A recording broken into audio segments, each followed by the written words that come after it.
자, 오늘 말씀을 잘 이해해야 돼. 여기 굉장히 많은 이야기가 있는데 다 나눌 수는 없고, 그러나 기초가 더 중요하겠죠. 뭐 아브라함에 대해서, 하갈에 대해서, 또 사라에 대해서 각각 정말 우리가 심도 있게 나눠야 될 얘기들이 상당히 있습니다. 그러나 제일 중요한 건 기초입니다. 기초가 뭐냐면 어제 15장에 있는 내용이에요. 15장의 내용에서 아브라함과의 언약입니다. 언약. 그거 굉장히 중요합니다. 그 언약을 맺고 그 언약을 맺은 대로 약속을 따라가야 돼요. 끝까지. 우리에게도 약속이 있죠. 아멘. 그 약속은 끝까지입니다. 끝까지. 아멘. 축복합니다.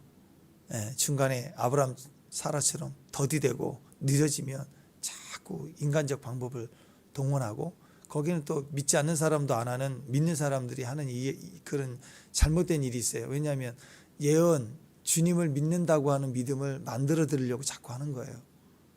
근데 수단을 보면 하나님 원치 않는 모습이죠. 그래서 일이 복잡해지기 시작하는 거예요. 자꾸 못하면 못하는 대로 도망이라고 가는 하갈이 나와요. 도망이라고 하는 게. 왜냐하면 하갈보다 사실은 가인처럼 아벨을 죽여도 하나님 기회를 또 주잖아요. 기회를 주고 축복을 주는데도 그냥 나가서 또 동쪽으로 가서 도시를 건설하고 영웅을 만들어내고 세상이 승리하고, 그게 인간이지만 그럴 줄 알면서도 계속 기회를 주시잖아요. 똑같아요. 하갈에게도 또 기회를 주셔요, 오늘. 근데 주님이 기대하시는 것은 악한 자가 자꾸 이렇게 에덴 동쪽으로 가고 뭐 도시 건설하고 지 힘으로 살고, 이거보다 주님은 더 아픈 게 뭐냐면, 왜 약속한 정작 약속한 믿음의 종들은 더 믿음 안에 서 있지 않냐, 그거 보거든요. 그게 정말 중요한 거예요. 그래서 언약이 얼마나 중요한가, 이거 다시 한번 생각을 했으면 좋겠습니다. 15장에서 아브라함과 하나님이 언약을 맺으시잖아요. 그 언약은요, 사실 분석을 해보면 쌍방간의 언약이지만 쌍방간의 언약이 아니라 사실은 일방적인 언약입니다. 하나님 우리에게 주시는 언약, 우리가 약속을 맺고 계약을 맺고 할 때 가장 완전한 언약은, 계약은 뭐냐면 쌍방간의 계약이 아니라 일방적인 계약입니다. 짐승을 쪼개놨어요. 그죠? 기억나시죠? 어제 짐승을 쪼개놓고, 원래는 옛날 원주민들도 그렇고 고대 근동 사이에서는 짐승을 쪼개놓고요, 거기를 지나가요. 둘 다. 쌍방 계약은 둘 다 지나가요. 둘 다 지나가면서 온갖 저주를 해요. 그래서 이 계약이 파괴되면 파괴되는 원인이 되는 사람은 이 짐승과 같이 쪼개진다, 그 뜻이에요. 그러니까 절대 언약을, 우리가 이 계약을 어기면 안 된다, 그런 차원에서 쌍방 계약은 둘 다 지나가면 둘 다 저주를 해야 되는 거예요. 근데 어제 보셔서 알지만 짐승을 쪼개놓고 계약 당사자가 지나가야 되는데, 아브라함은 제쳐놓고 하나님께서 횃불로 그것만 지나가세요. 하나님만 지나가세요. 그러니까 이건 쌍방의 계약이 아니라 일방적 계약이에요. 그러니까 쌍방 계약이라는 것은 부동산 계약하는 것처럼 내가 얼마를 낼 수 있는 힘이 있어야 되고, 그쪽에서는 받으면서 그걸 제공해야 될 서로 간의 의미와 이행할 힘이 있어야 이게 계약이 되는 거예요. 그런데 한쪽이 뭐 지금 전세로 4억짜리를 들어갔는데 돈이 내가 1원도 없다, 그러면 그건 쌍방 계약이 되나요? 계약할 생각도 못하고 있죠. 이보다 더한 거예요. 지금 아브라함이 무슨 하나님과 계약을 해요? 계약할 능력이 없어요. 힘도 지혜도. 그러니까 하나님이 일방적으로 계약하시는 거예요. 이걸 일방적 계약이라고 그래요. 쉽게 얘기해서 아들하고 아버지하고 약속. 아빠, 나 이번에 100점 맞으면 로봇 사줘. 그러면 웃기죠. 이게 뭐 능력입니까? 웃기죠 이거. 근데 아빠는 해줘야 안 해줘요? 해주죠. 해준다고. 이게 일방적 계약이라고. 일방적 계약. 하나님이, 부모가 일방적으로 다 해주겠다는 모습은 쌍방 계약 같아. 계약서 써라 이런 건 것처럼. 그렇지만 일방적으로 아빠가 해준다, 그런 개념입니다. 그러니까 이 아브라함은 계약할 능력도 없고 계약할 생각도 없고 이게 뭔지도 모르고 그러고 있는 건데, 하나님이 계약을 하셨다. 왜냐하면 아브라함은 이 계약을 지킬 만한 능력이 없어요. 그러니까 하나님이 일방적으로 계약을 하는 거라고.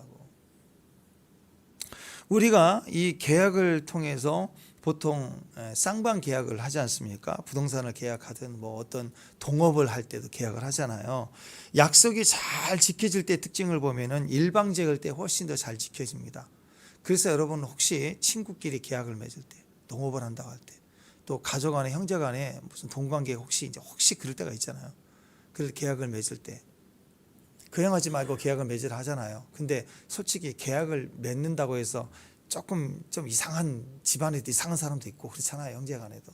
그러면 그 친구가 그 동생이 그런 형님이 계약을 맺는다고 이행을 해요? 안 해요. 그러니까 절대 계약을 하지 말라 그런 뜻이고, 혹시 한다면, 혹시 여러분은 계약을 한다면 어떻게 해야 돼요? 일방적 계약을 해야 돼요. 일방적 계약. 그리 아니할지라도 그래 내가 책임질게. 그 선에서 계약을 해주는 거예요. 그걸 은혜라고 그래, 은혜. 하나님이 우리에게 계약신앙이죠. 구약신약에서 우리에게 계약을 하고 예수를 두고 헷세드의 사랑으로 언약을 보고 내가 너를 사랑한다. 왜? 나는 그 약속을 지킬 힘이 없어요. 여전히 흙덩어리라 우리는 거룩이 없어요. 그래서 하나님 내 공로를 보고 구원할 능력이 아무것도 없는 거예요. 그러니까 예수를 두고 계약을 하고 자기 이름을 두고 계약을 해서 끝까지 하나님의 계약자는 자기 자신이고 자기 이름이고 아들이고 피를 보고 우리를 넘어가 주는 거라고. 일방적 계약인 거예요. 그러니까 막 까불면 안 돼요. 하나님 앞에 막 내가 40일 금식한 사람이야 막 이러고 막 진짜 웃겨요. 그러면 그는 어린아이 때 아이들 막 첫 걸음 떼었을 때 벽을 붙잡고 얘가 일어섰을 때 막 해줄 때 엄청난 일을 한 것처럼 애들이 막 칭찬받으니까 좋아가지고 발 한번 떼주고 저 한번 떼주고 몸 흔들고 막 이러잖아요. 얼마나 경이롭고 감사하고 기뻐요. 그걸 사랑으로 은혜로 봐야지. 내가 발 한 번 떼니까 집안이 온통 진동이네. 내가 대단한 사람인가. 그 사랑으로 받아야지. 그걸 공로로 받으면 진짜 그건 뭐 바보죠, 바보. 어린아이니까 받아주는 거지. 그러지 않겠어요? 그러니까 우리는 아무것도 아닌 거예요. 아무것도 아니라고. 그래서 약속이 잘 지켜지는 관계를 보면 누군가는 일방적 계약을 하는 거예요. 일방적 계약을. 특히 이런 일방적일 때 그 일방적 약속을 지키는 분이 두 가지가 있어야 돼요. 일방적 계약을 할 수 있는 사람은 두 가지가 필요해요. 첫 번째는 선해야 돼요. 전적으로 선해야 돼요. 두 번째, 능력이 있어야 돼요. 그러니까 능력이 없는 사람은 일방적 계약을 할 수가 없겠죠. 그죠? 예. 아니, 세입자가 전세 4억짜리 들어가려고 하는데 돈 10원도 없다. 그러면 이 사람이 무슨 능력이 있어요? 선할 수는 있겠죠. 마음은. 하나님 믿을 수 있지만. 그러나 무슨 능력이 있어요? 없잖아요. 그러니까 일방적 계약이 안 돼요. 근데 주인은 가능해요. 주인은 선해야 되고, 두 번째 뭐가 있어야 돼? 능력이 있어요. 그러면 은혜로 살게 할 수도 있는 거죠. 그렇지 않아요? 그러니까 하나님만이 이 땅에서 우리에게 일방적 계약을 하실 수 있는 분이십니다. 그게 선하다는 건 뭐냐면 끝까지 가는 거예요. 끝까지. 내가 선한 게 아니라 나는 흙이니까 또 달라질 수 있어요. 그러니까 계약의 끝까지 가려면 그분이 선해야 된다고. 하나님만이 선하세요. 목적이 끝까지 좋아요. 악의가 없어요. 그리고 그분은 실제로 그 능력을 행할 수 있어요. 그게 바로 전능하신 하나님. 오늘은 엘샤다이예요. 엘샤다이. 할렐루야. 그분은 하나님이십니다. 전능하신 하나님. 그게 바로 우리의 여호와의 이름, 하나님 나를 살피시는 하나님이다. 하나님 우리에게 전능하신 하나님입니다. 그 뜻입니다. 자, 그래서 선하시고 또한 능력이 있으시는 하나님만이 우리에게 일방적인 계약을 맺는다. 그러니까 100% 이루어질 수밖에 없는 거예요. 쌍방 계약은 어때요? 내가 너와 동업을 해. 지금 마음은 서로가 좋지요. 너의 능력 내가 인정하고 내 부족한 거 네가 더 잘하고 이 부분은 내가 또 잘하고 그러니까 윈윈하면 좋을 것 같아 하고 계약을 맺었어요. 근데 쌍방 계약은 어떤 위험성이 있냐면 한쪽만 무너지면 다 무너지는 위험성이 있어요. 그래서 쌍방 계약을 하면 인간끼리 약속은요, 아무리 신실하고 아무리 좋은 뜻을 만났다 그래도 어느 순간 약간 한쪽이 이기적으로 덜 할 때가 있거든요. 똑같을 수 없어요. 기계가 아니에요. 그래서 솔직히 또 이렇게 아파서 못할 수도 있잖아. 감기 들어서. 그건 무슨 생각이 드냐면 저 일부러 그러는 거 아니야? 나만 혼자 하네? 이런 의심이 조금씩 들어요. 인간은 조금씩 드는 거라고. 아니, 죽고 살고 못 산 다음에 결혼했잖아요. 결혼했는데도 요즘에는, 옛날에는 당연하게 가사 활동은 아내가 하는 줄 알았는데 요즘에는 맞벌이 같이 하니까 이제 점점 균형이 맞춰지면서 나도 일하고 너도 일하니까 가사 분담해야 돼. 너 이거에 저거에 원칙을 재어놓고 하다 보니까 이제 뭔 싸움이 되냐면 안 할 때가 못 할 때가 있죠. 일이 있고 그러면 이제 그게 쌓인다고. 왜 할 일 안 해? 가정생활이 무슨 직장생활처럼 되면서 그게 상대에게 동업 효과가 되는 거예요. 그러니까 자꾸 너 얼마 내, 너 얼마 돼, 애 교육비 학원 보내는데 네 얼마, 이렇게 되는 거예요. 요즘에 이게 자꾸 쌍방 계약으로 가는 거예요. 부모 자식은 쌍방 계약 가면 안 돼요. 부부 사이도 쌍방 계약이 가면 절대 안 되는. 교회도 쌍방 계약이 가면 안 돼요. 교회 안에서도 조금씩 협의가 있고 그럴 수 있지만 교회는 전적으로 누군가는 일방 계약을 해요. 우리 선교 갈 때도 그러고 누군가는 일방 계약을 해요. 두 몫을 세 몫을 내고 수련회 갈 때도 보면 두 몫 세 몫을 내는 분들이 보이지 않게 또 연료를 사고 또 밥도 사고 하는 분들이 있기 때문에 굴러가는 거죠. 그래서 인생은 일방적 계약하는 사람들을 주권으로 움직이는 거예요. 그분들의 특징은 하나님이 그들에게 일방적 계약의 특혜를, 축복을, 은혜를 받았기 때문에 그들이 그렇게 용납하고 가는 거라고. 용서, 회개가 다 일방적 계약에서 나오는 거예요. 쌍방에서는 안 나와요. 쌍방 계약을 하는 사람들은 늘 너는 이렇고 나는 이렇고 틀어진다고. 그러니까 하나님이 일방적 은혜로 사실 뭐 아벨이 엄청난 제사를 드려서 받은 게 아니잖아요. 믿음으로 드렸고 행위는 별거 아니지만 그걸 하나님 기쁘게 받으셨잖아요. 그 차이인데 그걸 가지고 엄청난 비난을 하고 막 죽이고 그런 거 보세요. 인간이 그런 거라고. 그래서 우리에게도 여전히 일방적이신 하나님인 것을 믿어야 돼요. 그래서 가는 거지. 가인의 태도를 보세요. 왜 나한테 찾냐고. 지가 죽여놓고 왜 나한테 찾냐고. 내가 찾는 사람이냐고. 막 그게 왜 그래? 왜 그래? 툭툭 불만이 있어요. 왜 그래요? 네, 자꾸 자기 한 것만 생각해요. 내가 이만큼 했다 이거예요. 동업관계에서 내가 이만큼 했어. 너는 왜 지금 못하니? 그러면 미안해. 그러면 되잖아요. 그게 아니라 나는 지난번에 너보다 더 했어. 이렇게 나온다고요. 이러는 거예요. 당신 설거지 할 차례인데 왜 안 했어? 그러면 미안해. 내가 좀 아파서 뭐 그랬구나. 이렇게 좀 이해를 해야 되는데 그게 아니라 지난번에 할 때 내가 쓰레기 2번 베렸잖아. 뭐 또 이렇게 과거를 끌고 와서 자기 옳은 것만 계속 얘기하는 거야. 그 상황의 얘기를 대화를 할 생각을 안 하고 그렇게 자꾸 싸우는 거죠. 다 뭐냐 인생을 사는데 하나님과 나를 자꾸 쌍방이라고 생각해요. 요즘 애들이 집에서 뭘 시키면 심부름 시키면 쌍방으로 생각 안 들으려고 그래. 지 한 것만 생각했다. 그런 게 어디가 있어. 옛날에는 야 오늘 바쁘니까 학교 가지 마. 그럼 학교 가야 되는데도 집안일을 농사한다고 못 가고 다 그랬어요. 그래가지고 우리 아목사님 간증 보세요. 막내라 한참 동생이니까 남자 이러는 막내잖아요. 너 일해라 그래. 일하고 도망갔어. 그래 막 형이 쫓아오고 막 하루 종일 산으로 도망가다가 일 안 해가지고 숨어 있다가 집에 가 맞아 죽을 줄 알고 갔더니 또 안 때리더래요. 이러고 그런 일이 많이 있잖아요. 죽어도 학교 간다 그러면 가고 도망가고 막 옛날에. 근데 그때 당연하게 생각했다고 막. 근데 요즘에는 무슨 심부름만 시켜도 뭐 저기 좀 청소하고 가라 한마디만 하면 입이 쭉 나와갖고 애들이 안 시켜서 그런다고. 자꾸 시켜야 된다고. 오게 하고 가게 하고. 엄마가 다 할 수 있지만 이건 시킬 일은 시키고 자꾸 어렸을 때부터 그렇게 하게 했어야 돼요. 그러니까 애들 잘못된 생각이 뭐예요? 늘 쌍방인 줄 알아. 하나님과 내가 어떻게 쌍이에요 쌍. 무슨 공로가 있어요? 전적인 일방적이지. 아이들 인격체로 키운다고요. 애들한테 자꾸 쌍방으로 어렸을 때부터 가르쳐야 된대. 그 나이 이제 보세요.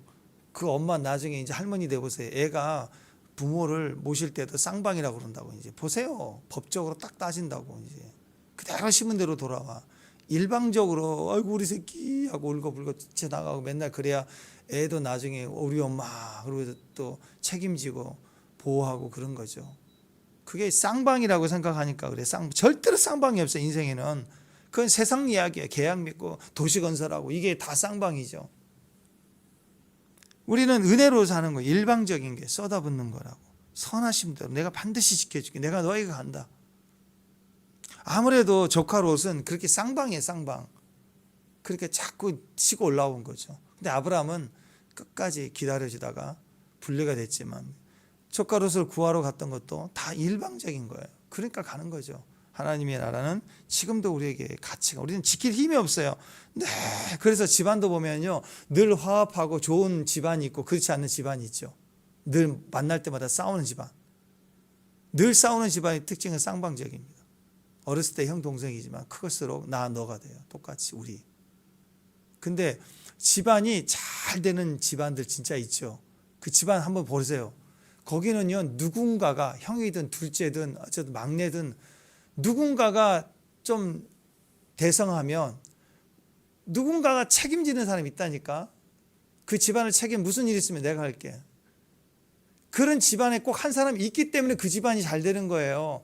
딱 얼마씩 딱 그렇게 하긴 하되 누군가가 그냥 절반을 다 휘젓는다고. 자존심 때문에 조금씩 하게 하지만 거의 대부분을 뛰는 사람이 있기 때문에 집안이 돌아가고 평안한 거예요. 축복합니다. 그렇죠. 목숨 내놓고 기도로 밀어가든지 물질로 밀어가든지 미리 와서 헌신하면서 다 준비 다 해놓든지, 그러니까 집안이 돌아가는 거죠. 맏며느리가 그러든지 와서 명절 때 와서 싹 다 그냥 처음부터 끝까지 다 나서서 이제 주권을 가지고 해버리면 나머지는 와서 그냥 젓가락만 먹고 가고 뭐 그래도 이게 화목하는 거지. 똑같이 해라. 똑같이 모여서. 아이고 진짜 그건 다 쌍방이에요. 쌍방. 시간만 지나면 폭탄이라고. 인생도 그렇고 교회도 그렇고 집안도 그렇고 사업체도 마찬가지예요. 여러분, 그래서 여러분이 귀한 거라고. 여러분이 귀한 거라고. 그 자리에 있는 거, 인내하려고 하는 거. 그게 축복인 거예요. 그래서 여러분, 그게 중보자예요. 그래서 우리 철저히 하나님께 위로를 받고 하나님 은혜를 받고 갈 수 있는 사람, 그게 정말 큰 은혜라는 것입니다. 그걸 꼭 기억했으면 좋겠어요. 자, 다른 거 빼놓고 다음에는 이제 아브라함 사라 얘기고 오늘 하갈 얘기해 봅시다. 하갈이 오늘 도망쳤어요. 도망갔는데 가인이 아벨을 쳐 죽였을 때도 하나님이 막 분노해서 막 이놈아 이리 와라, 엎드려 바쳐해라, 그래서 막 이렇게 막 때리고 그러신 게 아니고 그에게 축복하고 용서해주고 그러잖아요. 하갈도 마찬가지예요. 그 은혜를 생각하지 못하고 도망치잖아요. 또 이렇게 도망치는 사람들의 특징은요, 다 자기 이유가 있어요. 뭐라 그래요? 자기를 학대했대. 그렇게 도망갔대. 정당하면 안 돼요. 도망갔다는 이유를. 근데 도망치는 사람들로 보면 이 세상은 전부가 도망쳐요. 웬만하면 도망쳐요. 책임지지 않으려고 그래. 일하자 그러면 도망가고, 모이자 그러면 도망가고, 심지어 기도하자 그러면 도망가고, 예배하자 그러면 도망가고. 왜냐하면 도망치는 게 대안인 줄 알아요. 그래서 맨날 보면 인생이 도망치는 도망자예요. 도망자. 요나도 보세요. 대안이 뭐 있어요? 니느웨 가라 그랬더니 싫으니까 도망가 버려요. 가인도 쫓겨나니까 도망가죠.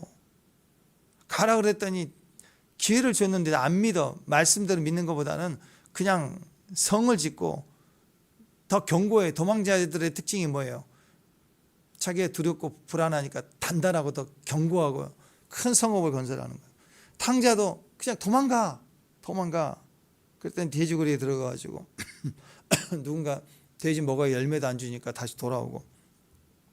자, 이렇게 진짜 대안이라고 생각하는 건 도망인데, 대안은 도망이 아니에요. 진짜 대안은 돌아오는 거라고. 요즘 부모로부터 도망가는 청소년들 가출하고. 왜 그래? 그게 대안이라고 생각하는 거예요. 그건 대안이 아니잖아요. 그 시기에 학교를 도망가고 부모를 도망가는 게 그게 이익이냐고. 절대 아니죠. 어떤 사람은 가정 안에서도 남편으로부터 도망가요. 그게 대안이지. 어떤 사람은 아내로부터 도망가요. 뱀하게 도망가요. 회사에서도 주인으로부터 도망가요. 어떤 사람은 교회에서도 맨날 도망가. 왜 그렇게 교회를 떠나는 게 대안인 줄 알아? 난 너무 웃겨. 교회를 떠나는 게 대안인 줄 알아. 천국을 예를 들어서 떠나가면, 도망가면 대안이 뭐예요?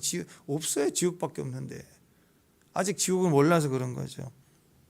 직장으로 또 도망가는 거, 절대 그게 대안이 아니거든요. 왜 도망갈까요? 대안이라고 생각합니다. 대안이 절대 아닙니다. 하갈이 도망을 쳤어요.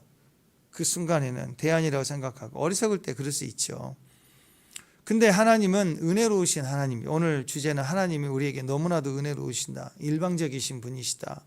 도망치는 불쌍한 하갈에게 나타나서 물어봅니다. 8절 보니까. 8절 시작.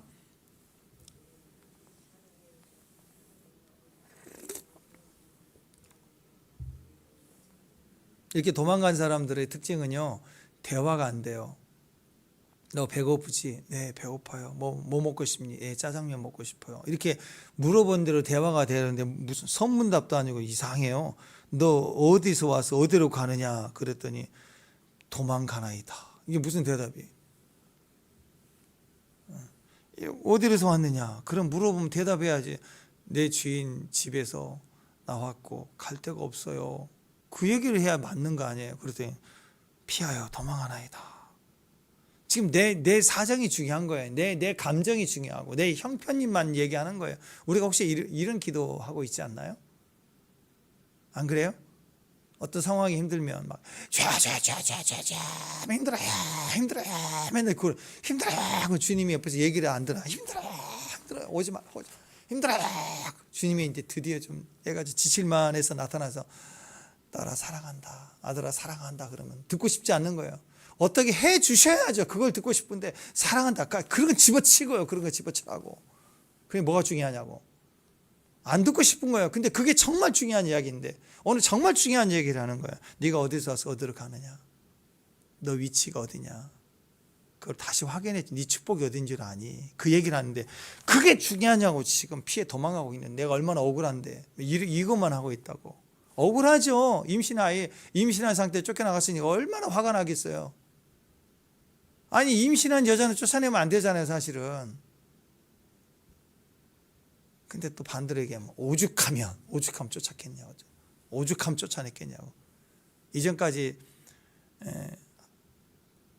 사라의 마음이 아리따고 예쁘고 사라가 지금 몇 년을 살았는데 사라가 그냥 얼굴만 예쁘고 절세미 위험한 여자였고 그렇게 남편 생각에는 모르게 객관적으로 나중에 천국 가서 보세요 얼마나 예쁜지. 근데 그때는 잘 몰라요. 하여튼 남편이 불안했어요. 불안할 만큼 이후에 한번 또 그러잖아요. 또 그러니까 그렇게 불안할 만큼 미모가 출중이 있는데 만약에 그런 여자들이요 매 쌍스러운 얘기 나고 성질 더럽고 그러면 딱 한 달 지나면 다 알아봐요. 그러면 누구도 더 거들떠 보지 않아요. 상종을 하려고 그래 그 사람은.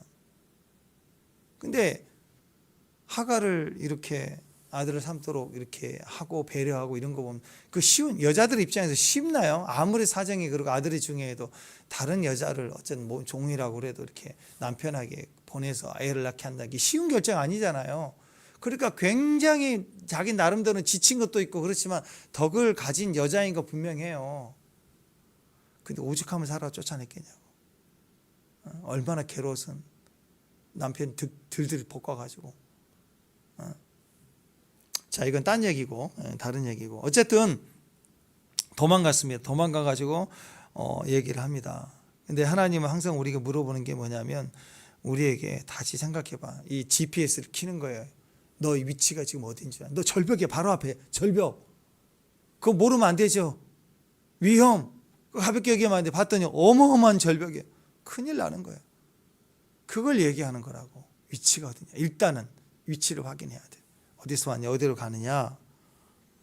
근원을 묻는 거예요. 너 어디서 떠났지? 자기를 학대하는 사람들로 도망쳤습니다. 맞는데 어디로 가는지 모르잖아요. 그럼 안 되죠. 아브라함도 아니고 갈 바를 알지 못하고 나왔다. 그 믿음의 출발이지. 그건 전혀 아브라함이 아니잖아요. 네, 이걸 방황이라고 그래요. 목적 없이 망치는 인생입니다.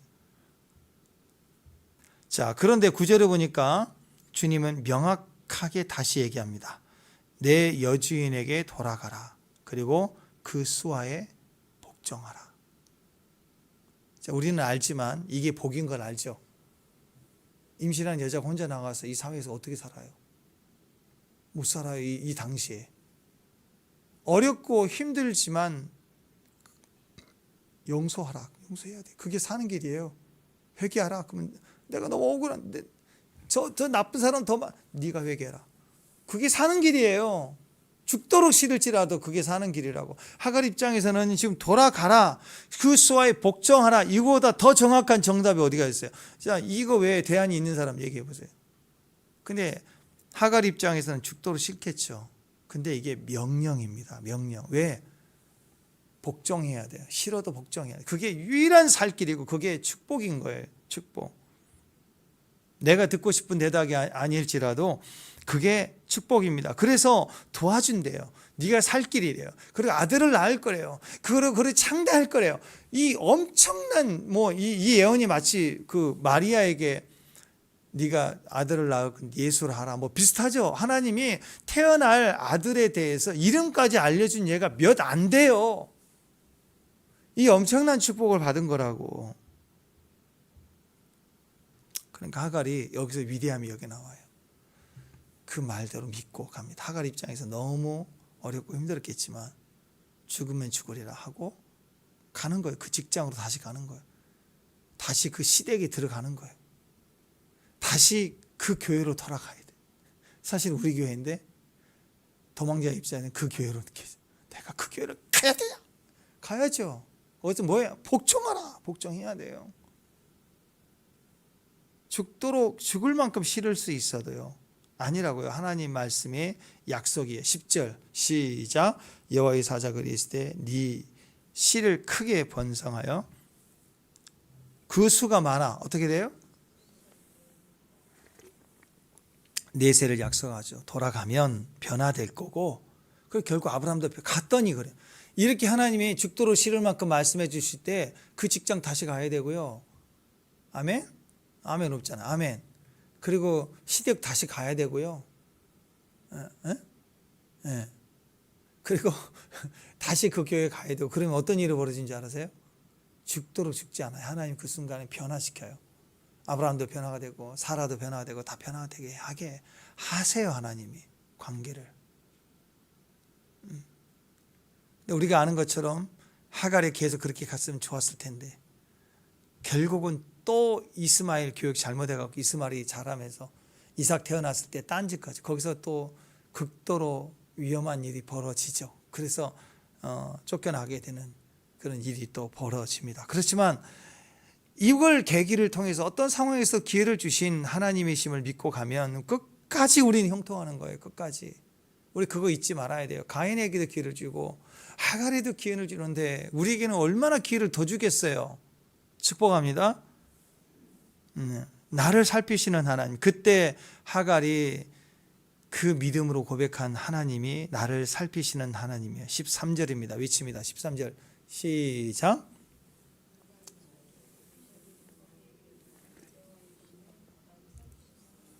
이는 내가 여기서 나를 살피시는 하나님을 배웠는고 함이라. 살피시는 하나님, 이게 엘로이예요. 엘로이 엘 하나님, 로이 살피셨다. 나의 눈으로 확인한 하나님, 나를 지켜보시는 하나님, 나를 살피시는 하나님 뜻이에요. 나를 살피신다. 하나님이 눈으로 나를 보셨다. 나를 지켜보신다. 나를 돌봐주신다. 나를 감찰하신다. 이런 뜻입니다. 엘로이 기억하세요. 엘로이 한번 따라서 합니다. 엘로이. 간혹 그 성도님들 믿음의 기업 가게 이름 엘로이가 가끔씩 있어요. 쇼핑몰도 있고 건축회사도 주식회사 엘로이도 있고 카페도 있다. 엘로이 카페 엘로이. 또 피자집도 있더라고. 엘로이. 또 헤어샵도 있어요. 엘로이 헤어샵은 몇 개 본 것 같은데 하나님이 돌보시는 가게 그런 뜻입니다. 엘로이. 하나님이 돌보신다. 멋진 이름 중에 하나인 것 같아요. 그런 이름으로 사업을 시작하면 망할 수가 없겠죠. 그죠? 왜 그래요? 하나님이 돌보신다. 엘로이. 그런데 망하면 안 된다. 덕이 안 되잖아요. 그러니까 엘로이라는 이름으로 카페를 짓거나 가게를 시작하는 사장님들은 그냥 거의 선교사 수준으로 기도해야 돼요. 왜? 이 이름 가지고 망하면 얼마나 덕이 안 될까. 그래서 죽도록 기도해야 돼. 기도. 그래서 잘 되는 것 같아요. 그냥 이름 붙이니까 이름값을 하는 게 아니라 이름으로 이거 망하면 덕이 안 된다. 아멘. 좀 축복합니다. 평강교회 그러면 교회에 뭐가 있어야 돼? 싸우면 안 되죠. 그러니까 엄청 기도해야 돼. 기쁨의 교회. 기쁨이 있어야지. 안 그래요? 그러니까 엄청 기도해야 돼요. 기쁨을 잃지 말도록. 어떤 상황에서도 기뻐하도록. 그렇게 해서 이기는 게 엘로이 그러면 그런 거죠. 축복합니다. 마찬가지예요. 오래 받은 여러분의 말씀 그거예요. 그 말씀대로 지키지 못하면 창피한 거예요, 우리가. 그래서 말씀대로 됨을 믿습니다 하고 말씀 붙들고 나가는 거예요. 엘로이, 살피시는 하나님, 나를 살펴주셨다. 그리고 그 샘에, 이거 옆에 샘이 있었어요. 샘 이름을 부엘라헤 로이 있어요. 여기에 로이 살폈다. 부엘은 우물이라는 뜻이에요. 맹세의 우물, 기억나시죠? 라헤는 살아계시다. 하나님은 이 어려운 가운데서 살아계시는데 나를 살피시는 살아계신 하나님이다. 그게 부엘라헤 로이입니다. 어떤 사람 읽으라니까 부엘라 헤로이, 근데 그게 아니라 부엘라헤 로이, 이렇게 나눠집니다. 네. 자, 하갈이 순종하고 돌아갑니다. 그 얘기입니다. 15절 16절 보니까 하갈이 아브라함의 아들을 낳음에 아브라함이 하갈이 낳은 그 이름을 이스마엘, 그리고 하갈이 아브라함에게 이스마엘을 낳았을 때 아브라함이 86세였다 이렇게 나와요. 자, 이스마엘이란 이름도 사무엘하고 똑같아요. 이스마엘, 하나님이 들으셨다. 살피시고 들으셨다. 이름이 얼마나 좋아요. 이렇게 열매를 주고 거의 예수님처럼 이렇게 막 나타나서 천사가 또 말씀해 주시고 이런 하나님의 약속과, 그러면 이 줄대로 쭉 가면 또 이스마엘이 또 얼마나 쓰임을 받겠어요. 그러니까 하나님은 지금도 충분히 악인에게도 기회를 주시는 거예요. 줘도 망한다고. 줘도. 그러니까 결국 공평해요. 악인에게도 이렇게 주시는 하나님은 의인에게도 끊임없이 축복을 해주시는 거예요. 왜? 그걸 통해서 그 위에 서야 되니까. 얼마든지 지금도 우리에게 은혜를 주시는 거예요. 그래서 일방적 은혜라는 걸 꼭 기억하세요. 일방적 은혜. 일방적 은혜를 가인에게도 하시고 하갈에도 하고 다 해주시는데 여러분과 저에게도 은혜도 일방적 은혜, 일방적으로 우리를 지금도 계약하시는 하나님. 그러니까 여러분, 오늘 하갈이 그 은혜를 받았던 이 모습을 기억하십시오. 돌아가라. 그러면 돌아가는 거예요. 깔끔하게 돌아가는 거예요. 깔끔하게 그 자리에 서 있는 거예요. 그 자리에 순종하라, 복종하라, 성실하라. 그게 일방적 은혜를 받은 사람의 능력입니다. 근데 만약에 쌍방이라고 생각해봐요. 하갈이 쌍방이라고 생각해봐요. 그럼 어떻게 될까요? 내가 학대받은 거 막 내가 억울한데, 내가 애를 가졌는데 막 이러고 버티고 있으면 어떻게 되겠어요? 못 들어가죠. 하나님에 대해서도 억울해 그러고 있고, 사라에 대해서도, 아브라함에 대해서도 억울해 막 그러고 있으면 엉터리가 되겠죠. 망해버리겠죠. 우리는요, 일방적 은혜예요. 누군가 계약을 할 때도 일방적 계약, 부모 자식한테 계약할 때도 일방적 계약. 우리 시우가 가끔씩 엄마 아빠한테 이거 해줘 저거 할 때 뭐 계약서 써놓은 사람처럼 요구를 해요. 이거 해줘 저거 해줘. 근데 왜 그걸 들어줘요? 부모니까. 일방적 은혜죠. 너 계약서 썼니?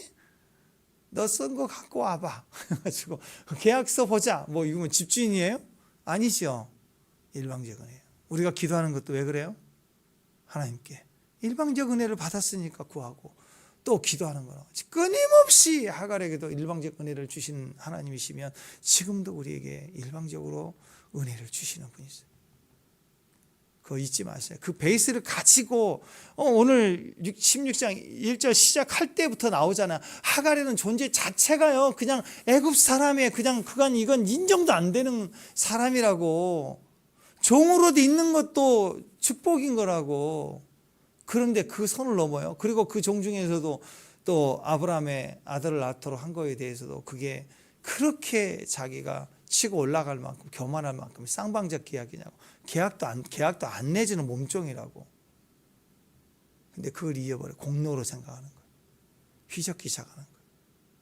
그런 자에게도 하나님이 또 은혜로 또 약속을 주시고 자녀의 축복을 해주시는 분이 하나님이십니다. 그러니까 여러분, 살아계신 하나님이에요. 그 하나님을 끝까지 믿고 오늘도 주와 동행하시는 하나님, 우리를 살피십니다. 엘로이. 아멘. 하나님 나를 살피신다. 그 은혜 속에 서 있는. 그리고 우리도 일방적 마음으로 누군가와 계약할 때 일방적 마음으로 섬기고 돌보는 거예요. 그런 믿음으로 갈 수 있는 저와 여러분 됐으면 좋겠습니다. 기도하겠습니다. 하나님 감사합니다. 엘로이 하나님 감찰하시고 우리를 살피시는 하나님, 그리스도를 통해서 피값으로만 나에게 계약하신 하나님 은혜가 오늘 또 우리를 살게 하고 호흡하게 하고 능력 있게 하고 성취하게 하는 대승리가 될 수 있도록 주여 도와주옵소서. 예수님의 이름으로 기도합니다.